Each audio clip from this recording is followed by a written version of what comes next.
नमस्कार विद्यार्थ्यांनो, आज आपण खूप मजेदार आणि उपयुक्त असा स्वाध्याय सोडवणार आहोत. आपल्या आजच्या स्वाध्यायाचे नाव आहे अक्षरे जुळवून अर्थपूर्ण शब्द तयार करणे. विद्यार्थ्यांनो, अक्षरांपासून शब्द तयार करणे ही भाषा शिकण्याची पहिली व महत्वाची पायरी आहे.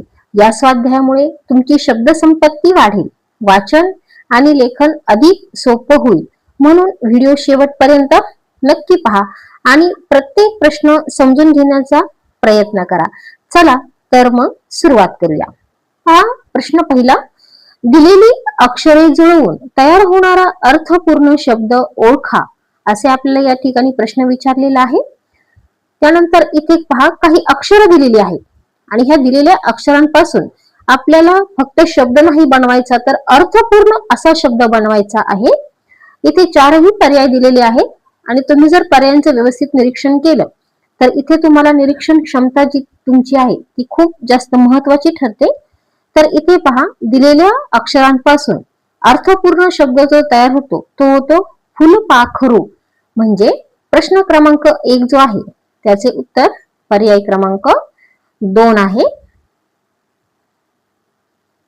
त्यानंतर पहा, इथे पण काही वेगवेगळी अक्षरे दिलेली आहेत आणि इथे 4 पर्याय दिलेले आहेत. पहा, सायपदान, पसादायन, दापसायन आणि पसायदान. तर पहा, या दिलेल्या अक्षरांपासून एक अर्थपूर्ण शब्द होतो आणि तो तयार होतो पसायदान. म्हणजे पहा, इथे प्रश्न क्रमांक 2 जो आहे त्याचे उत्तर पर्याय क्रमांक 4 आहे.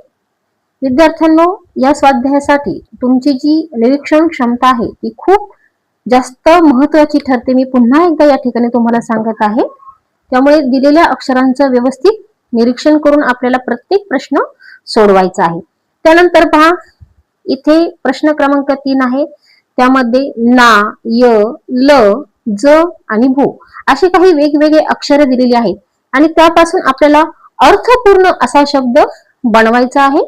तर दिलेल्या अक्षरांपासून भोजनालय हा अर्थपूर्ण शब्द या ठिकाणी तयार होतो. त्यामुळे आपण इथे पर्याय क्रमांक 1 जो आहे तो गोल करून घेऊया. त्यानंतर चौथा प्रश्न पहा, वेगवेगळी अक्षरे आहेत. त, ळ, ळा, ख, ख अशी काही वेगवेगळी अक्षरे आहेत आणि यापासून आपल्याला अर्थपूर्ण असा शब्द बनवायचा आहे. मी परत एकदा सांगते, फक्त शब्द नाही तर त्या शब्दाला अर्थ पाहिजे असा शब्द आपल्याला इथे बनवायचा आहे. तर पहा, कोणता शब्द होईल, तर इथे खळखळाट हा शब्द तयार होईल. म्हणजे चौथा जो प्रश्न आहे त्याचे उत्तर 3 आहे.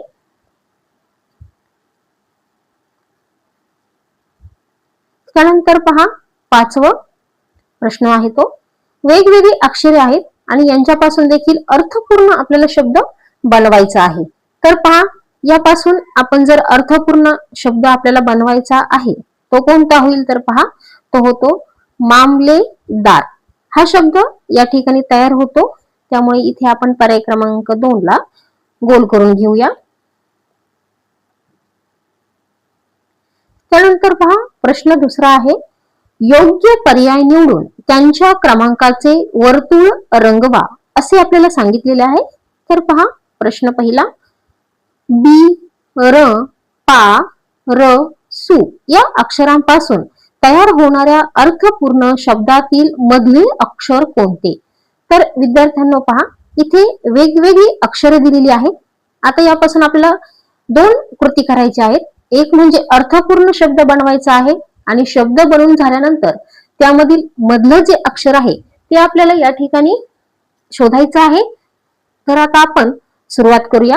तर पहा, दिलेल्या अक्षरापासून सूर पारंबी हा अर्थपूर्ण शब्द तयार होतो आणि सूर पारंबी हा अर्थपूर्ण शब्द झाल्यानंतर त्यामधील मधलं जे अक्षर आहे ते पा येत आहे.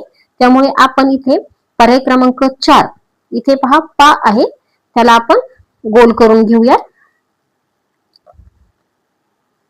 सूर पारंबी असा जो शब्द या ठिकाणी तयार झालेला आहे तो आपण गोल करून घेतलेला आहे. पहा, आपण हा शब्द कागदांवरती मी तुम्हाला लिहून दाखवते.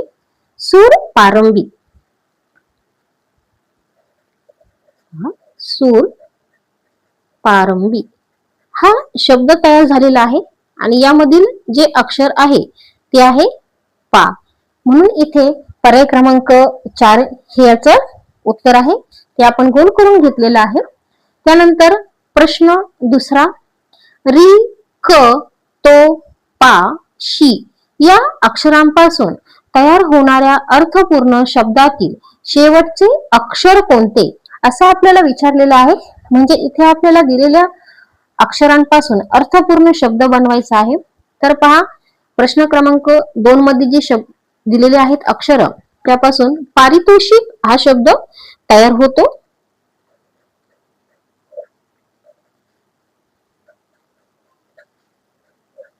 पारितोषिक हा शब्द तयार झालेला आहे. आणि काय विचारलेलं आहे पहा, अर्थपूर्ण शब्दातील शेवटचे अक्षर कोणते. तर इथे पहा, हे शेवटचं अक्षर आहे ते आहे क. म्हणजे इथे प्रश्न क्रमांक 2 आहे त्याचे उत्तर पर्याय क्रमांक 1 आहे. प्रश्न जर व्यवस्थित वाचून घेतला विद्यार्थ्यांनो तर तो नक्कीच आपल्याला व्यवस्थित समजतो. त्यानंतर तिसरा प्रश्न, पुढील अक्षरे जुळवून अर्थपूर्ण शब्द तयार करा व त्यातील दुसरे अक्षर ओळखा, असे आपल्याला सांगितलेलं आहे. इथे पहा, वेगवेगळी अक्षरे दिलेली आहेत आणि त्यामध्ये अर्थपूर्ण शब्द बनवायचा आहे आणि त्यातील दुसरं अक्षर आपल्याला या ठिकाणी शोधायचं आहे. तर पहा, दिलेल्या शब्दापासून इथे शब्द तयार होतो महावितरण. तो आपण इथे लिहूया, महावितरण हा शब्द तयार झालेला आहे. आणि इथे काय विचारलेलं आहे पहा, त्यातील दुसरे अक्षर. तर पहा, इथे दुसरं अक्षर जे आहे ते काय आहे, हा आलेलं आहे. त्यामुळे इथे जो प्रश्न तिसरा आहे त्याचा पर्याय क्रमांक 3 आहे. तो आपण इथे गोल करून घेऊया. प्रश्न तिसरा त्याचं उत्तर पर्याय क्रमांक 3 आहे. तो मी या ठिकाणी गोल करून घेतलेला आहे. त्यानंतर पहा, चौथा प्रश्न दिलेला आहे. काही वेगवेगळी अक्षरे दिलेली आहेत. ती अक्षरे आपण वाचूयात. र, म, न, हा, ग या अक्षरांपासून तयार होणाऱ्या अर्थपूर्ण शब्दातील दुसऱ्या व पाचव्या अक्षरांपासून तयार होणाऱ्या अर्थपूर्ण शब्दाचा अर्थ कोणता, असा आपल्याला शब्द विचारलेला आहे. हा इथे शब्द संपत्ती जी तुमची आहे ती फार महत्वाची ठरते. आता इथे आपल्याला जो शब्द तयार होतो तो होतो महानगर. महानगर हा आपण अर्थपूर्ण शब्द बनवलेला आहे. त्यांची सूचना पहा काय आहे, शब्दातील दुसऱ्या व पाचव्या अक्षरापासून. हा पहा दुसरा शब्द अक्षर आहे आणि हे पाचवा अक्षर आहे. यापासून जो शब्द झाला तो झालेला आहे हार. आता याचा आपल्याला काय करायचं आहे, तयार होणाऱ्या अर्थपूर्ण शब्दाचा अर्थ कोणता. तर इथे पहा, हार याचा अर्थ पराभव असा होतो. त्यामुळे प्रश्न क्रमांक जो 4 आहे त्याचे उत्तर पर्याय क्रमांक 2 आहे. तो आपण इथे गोल करून घेऊया. त्यानंतर पहा, पुढीलपैकी कोणत्या पर्यायातील अक्षरे जुळवल्यास अर्थपूर्ण शब्द तयार होणार नाही, असं आपल्याला विचारलेलं आहे. चला तर आता आपण दिलेल्या जे अक्षर आहेत, चारही पर्यायामध्ये अक्षर वेगवेगळे दिलेले आहेत, त्यापासून कोणत्या पर्यायामध्ये अर्थपूर्ण शब्द तयार होत नाही ते पाहूया. तर पहा, पहिला जो अक्षरांचा गट दिलेला आहे त्यापासून जो शब्द तयार होतो तो होतो इथे पहा अभिनंदन. म्हणजे पहिला जो पर्याय आहे त्याच्यापासून अभिनंदन हा शब्द तयार झालेला आहे. त्यानंतर दुसरा पहा, इथे आपल्याला काय आता वेगवेगळे अक्षर दिलेली आहे. तर इथे पहा आदि मानव. दुसरा जो पर्याय आहे त्यापासून आदिमानव हा शब्द तयार झालेला आहे. त्यानंतर तिसरा जो पर्याय आहे, दिलेल्या अक्षरांपासून वाचनालय हा अर्थपूर्ण शब्द तयार झालेला आहे. वाचनालय. आता इथे पहा पर्याय क्रमांक 4 आहे. इथे आपल्याला काही अक्षरे दिलेली आहेत, पण दिलेल्या अक्षरांपासून कोणताही अर्थपूर्ण शब्द तयार होत नाही. हा शब्द तयार होण्याला महत्व नाहीये, तर अर्थपूर्ण होण्याला फार महत्व आहे. त्यामुळे इथे याचा पर्याय क्रमांक 4 हे उत्तर आहे. प्रश्न 5व्याचं उत्तर पर्याय क्रमांक 4 आहे. त्यानंतर 6वा प्रश्न, ट, पा, वा, ल, ओ या अक्षरांपासून तयार होणाऱ्या अर्थपूर्ण शब्दात पुढीलपैकी कोणता शब्द नाही? पहा, दिलेल्या शब्दांपासून दिलेल्या अक्षरांपासून पाऊलवाट हा अर्थपूर्ण शब्द तयार झालेला आहे दिलेल्या अक्षरांपासून. तर इथे आपण तो शब्द पाऊलवाट जो शब्द आहे तो लिहून घेऊया. पाऊल वाट हा अर्थपूर्ण शब्द तयार झालेला आहे. आता इथे पहा, पर्याय क्रमांक 1 पावा हा शब्द तयार होतो, तो आपण लिहून घेऊया. त्यानंतर वाट हा देखील शब्द इथे तयार झालेला आहे. त्यानंतर चौथा पहा, पर्याय 4 त्यांनी जो दिलेला आहे तो आहे पाऊल. म्हणजे ह्या दिलेल्या शब्दापासून 3 इथे जे अक्षर आहेत, दिलेल्या अक्षरांपासून पाऊलवाट हा अर्थपूर्ण शब्द तयार झालेला आहे आणि त्यापासून 3 म्हणजे पावा, वाट आणि पाऊल हे अर्थपूर्ण शब्द तयार झालेले आहेत. पण वारा हा शब्द या ठिकाणी तयार होत नाही, कारण की इथे र कुठेही नाही आहे. त्यामुळे प्रश्न क्रमांक 6 जो आहे त्याचे उत्तर इथे 3 आहे. त्यानंतर पहा 7वा प्रश्न, मा, ज, स व क, से या अक्षरांपासून तयार होणारा अर्थपूर्ण शब्दातील शेवटून 5वे अक्षर कोणते? असं आपल्याला विचारलेलं आहे. पहा, शेवटून 5वं अक्षर. तर पहा, इथे समाजसेवक हा शब्द तयार होतो. समाजसेवक,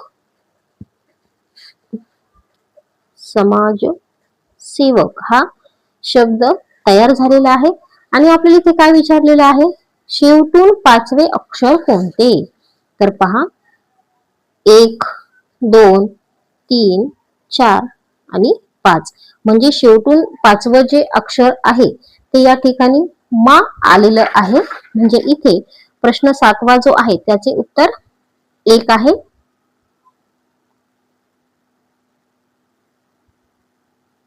त्यानंतर 8वा प्रश्न पहा, क, स, प्र, का, चा या अक्षरांपासून तयार होणारा अर्थपूर्ण शब्द कोणता तारखेशी संबंधित आहे असं विचारलेलं आहे. पहा, दिलेल्या जे अक्षर आहेत त्यापासून प्रजासत्ताक हा अर्थपूर्ण शब्द तयार होतो. आणि प्रजासत्ताक कोणत्या तारखेशी संबंधित आहे? तर 26 जानेवारी. म्हणजे या ठिकाणी प्रश्न जो 8वा आहे त्याचे उत्तर पर्याय क्रमांक 2 आहे. त्यानंतर 9वा प्रश्न, री, क, कु, न्या, मा या अक्षरांपासून होणाऱ्या अर्थपूर्ण शब्दातील पहिल्या 2 अक्षरांचा शब्दाचा समानार्थी शब्द कोणता नाही असं विचारलेलं आहे. पहा, दिलेल्या अक्षरांपासून कन्याकुमारी हा अर्थपूर्ण शब्द तयार होतो. आणि काय सांगितलं आहे? पहिल्या 2 म्हणजे पहिले 2 अक्षर कोणते आहेत? क आणि न्या म्हणजे कन्या. कन्या म्हणजे मुलगी. आता इथे काय विचारलेलं आहे पहा, शब्दाचा समानार्थी शब्द होत नाही किंवा कोणता नाही? तर पहा, दुहिता म्हणजे कन्या, तनुजा हा पण समानार्थी शब्द आहे, आत्मजा हा देखील समानार्थी शब्द आहे. पण तनय हा समानार्थी शब्द नाही, कारण की तनय म्हणजे मुलगा. म्हणून इथे प्रश्न क्रमांक 9 जो आहे त्याचे उत्तर पर्याय क्रमांक 4 आहे. तो मी या ठिकाणी जो पर्याय आहे तो गोल करून घेत आहे. त्यानंतर शेवटचा प्रश्न पहा 10वा, घर या शब्दाचा समानार्थी शब्द कोणत्या पर्यायातील अक्षरे जुळवून तयार होईल? आता इथे हा प्रश्न फार वेगळा दिलेला आहे पहा. आता आपल्याला आधी काय करावं लागेल? अर्थपूर्ण शब्द बनवावा लागेल आणि त्यानंतर आपल्याला काय करायचं आहे? जुळवून समानार्थी शब्द जो आहे घराचा तो बनवायचा आहे. तर इथे पहा, पर्याय क्रमांक 2 जो आहे तो आहे आलय. आणि विद्यार्थ्यांनो, आलय हा घरासाठी समानार्थी शब्द आहे, त्यामुळे याचे उत्तर पर्याय क्रमांक 2 आहे. विद्यार्थ्यांनो, माझ्या व्हिडिओचा नक्कीच तुम्हाला तुमच्या अभ्यासामध्ये याचा फायदा होईल याची मला खात्री आहे.